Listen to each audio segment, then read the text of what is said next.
AVP 24 news पर वक्त हो गया है दिन भर की 10 बड़ी खबरों का। टोक्यो ओलंपिक में भारतीय महिला हॉकी टीम को ब्रॉन्ज मेडल के मुकाबले में 3-4 से ग्रेट ब्रिटेन से बड़ी हार का सामना करना पड़ा। ग्रेट ब्रिटेन को कड़ी टक्कर देने के बाद भी भारतीय टीम सफल नहीं हो सकी।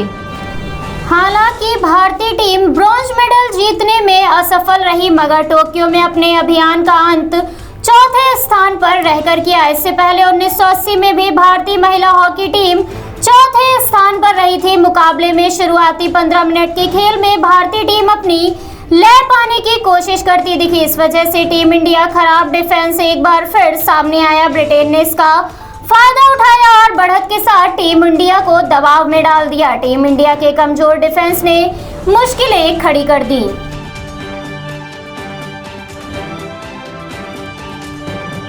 प्रधानमंत्री कल मध्य प्रदेश में प्रधानमंत्री गरीब कल्याण अन्न योजना के लाभार्थियों के साथ वीडियो कॉन्फ्रेंसिंग के माध्यम से वार्ता करेंगे। ये कार्यक्रम 11 बजे आयोजित किया जाएगा। योजना के बारे में अधिक जागरूकता पैदा करने के लिए राज्य सरकार द्वारा ये अभियान चलाया जा रहा है।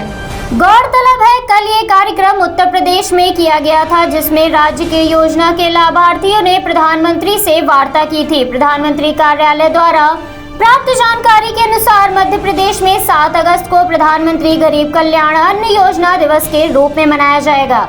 योजना के तहत मध्य प्रदेश में 4.83 करोड़ लाभार्थियों को 25,000 से अधिक उचित मूल्य की दुकानों से मुफ्त राशन मिल रहा है। इस अवसर पर मध्य प्रदेश के राज्यपाल मंगूभाई पटेल और मुख्यमंत्री शिवराज सिंह चौहान मौजूद रहेंगे।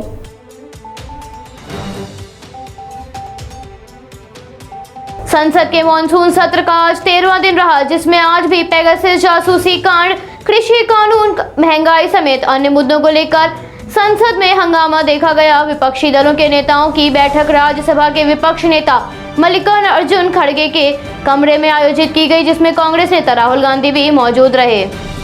कृषि कानूनों को वापस लेने के लिए कांग्रेस समेत विपक्षी दल सरकार पर दबाव बना रहे हैं। इसी कड़ी में किसानों की मांग को समर्थन देने के लिए विपक्षी पार्टियां जंतर मंतर जाएंगी। वहीं पेगासस के मुद्दे को लेकर चर्चा करने के लिए आतुर नजर आए। अमरावती से सांसद नवनीत राणा ने सदन के बाहर हाथों में पोस्टर लेकर पहुंची, जिसके माध्यम से उन्होंने अमरावती और महाराष्ट्र के अलग अलग हिस्सों में आई भीषण बाढ़, बेरोजगारी, कोरोना महामारी समेत अन्य मुद्दों को उठाया। वहीं दूसरी ओर विपक्ष के हंगामे को देखते हुए लोकसभा की कार्रवाई 9 अगस्त तक के लिए स्थगित कर दी गई।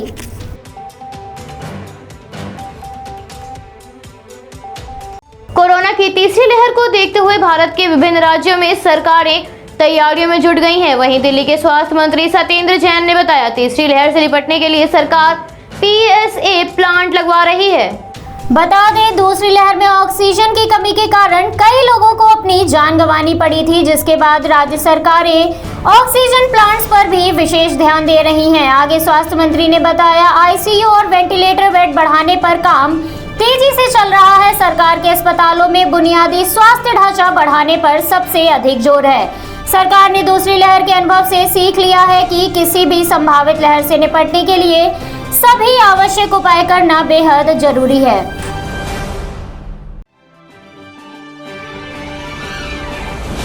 जम्मू संभाग के सांभा जिले में लगातार ड्रोन गतिविधियों को देखते हुए तलाशी की जा रही है, जिसको देखते हुए इलाके के बब्बर नाले से 2 पिस्टल, 5 मैगजीन और कारतूस बरामद हुए हैं।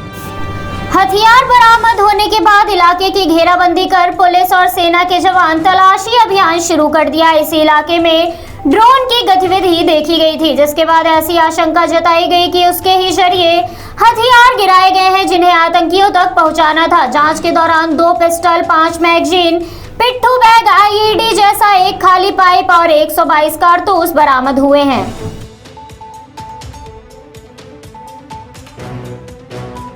मॉनसून के आगमन से भारत के विभिन्न राज्यों में बारिश का सिलसिला बना हुआ है, जिसको देखते हुए कई राज्यों में बाढ़ के हालात बन गए हैं। मौसम विभाग ने दिल्ली, NCR, हरियाणा, UP, पंजाब सहित पहाड़ी इलाकों के लिए बारिश का अलर्ट जारी किया है। भारतीय मौसम विज्ञान विभाग ने दिल्ली के लिए येलो अलर्ट जारी किया है। वहीं पंजाब, हरियाणा, UP में बारिश जोरदार देखी गई है। इसके साथ ही पहाड़ी राज्य उत्तराखंड और झारखंड के कई जिलों के लिए भी बारिश की संभावना बनी हुई है। मध्य प्रदेश में आगामी 5 दिनों तक बारिश का सिलसिला बना रहेगा। वहीं पूर्वी राजस्थान में अलग अलग इलाकों में भारी बारिश के आसार जताए गए हैं।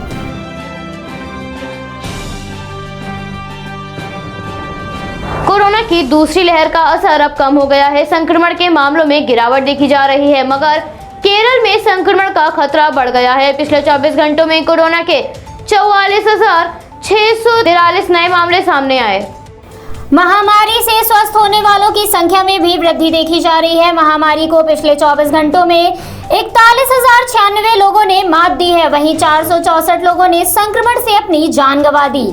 भारत में अब तक इस महामारी से ग्रस्त होने वालों की संख्या 3,10,15,844 तक पहुंच गई है। भारत में चल रहे वैक्सीनेशन अभियान के तहत 49,53,27,595 लोगों को टीका लगाया जा चुका है। इस समय भारत में कुल एक्टिव केसेस की संख्या 4,14,159 है।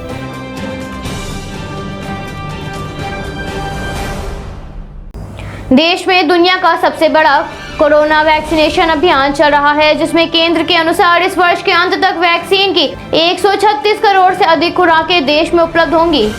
आगामी 4 महीनों में सीरम इंस्टीट्यूट ऑफ इंडिया की कोविशील्ड और भारत बायोटेक की कोवैक्सीन के जरिए भारत में वैक्सीनेशन कार्यक्रम में तेजी लाई जाएगी और अधिक से अधिक मात्रा में लोगों का टीकाकरण करके लोगों को महामारी से सुरक्षित किया जाएगा। प्रधानमंत्री कार्यालय के अनुसार सांसदों को वैक्सीन संबंधित विस्तृत जानकारी दी गई। इसमें देश की चिकित्सा व्यवस्था के मौजूदा हालात के बारे में भी बताया गया। इसमें अगस्त में कोवैक्सीन की 2.65 करोड़ खुराकें आएंगी, कोविशील्ड की 23 करोड़ और सितंबर में कोवैक्सीन की 3.15 करोड़ और कोविशील्ड की 23 करोड़ खुराकें होंगी, जिसके बाद कुल खुराकों का आंकड़ा 26.15 करोड़ होगा।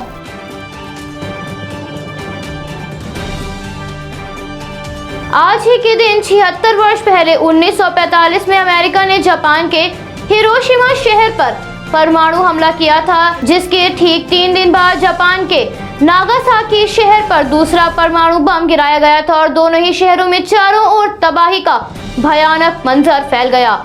दोनों ही शहर लगभग पूरी तरह से तबाह हो गए। इस हमले में लगभग 2 लाख से अधिक लोग मारे गए थे और हमले में बचने वाले लोगों की जिंदगी मौत से भी बदतर हो गई थी। वर्ष 1945 में दूसरे विश्व युद्ध के अंतिम समय में जब युद्ध का निर्णय लगभग तय हो गया था, उस समय जर्मनी ने आत्मसमर्पण कर दिया था और सिर्फ जापान ही बचा था मित्र देशों को टक्कर देने के लिए। तब जुलाई 1945 में अमेरिकी राष्ट्रपति हैरी ट्रूमैन ने ब्रिटिश प्रधानमंत्री विंस्टन चर्चिल और सोवियत संघ के नेता जोसेफ स्टालिन ने जर्मनी के शहर पोट्सडम में मुलाकात की, जिसमें जापान के बिना किसी शर्त के समर्पण नहीं करने की स्थिति पर उसके खिलाफ सख्त कदम उठाने पर सहमति बनी। जिसके बाद आज ही के दिन सुबह के करीब 8 बजे हिरोशिमा पर परमाणु बम का जोरदार हमला हुआ। हमला इतना भयानक था कि 1 मिनट के अंदर ही हिरोशिमा शहर का 80% हिस्सा राख हो गया और हजारों लोग परमाणु विकिरण से जुड़ी बीमारियों के चलते मारे गए। मगर इतना भी काफी नहीं था, तो अमेरिका ने 9 अगस्त को नागासाकी में दूसरा परमाणु बम गिरा दिया। 3 दिन के अंदर हुए इन 2 हमलों से जापान पूरी तरह से बर्बाद हो गया। मरने वालों का सटीक आंकड़ा आज तक पता नहीं चला। सबसे दर्दनाक बात यह है कि जापान के लोगों में आज भी इस त्रासदी का जख्म मौजूद है।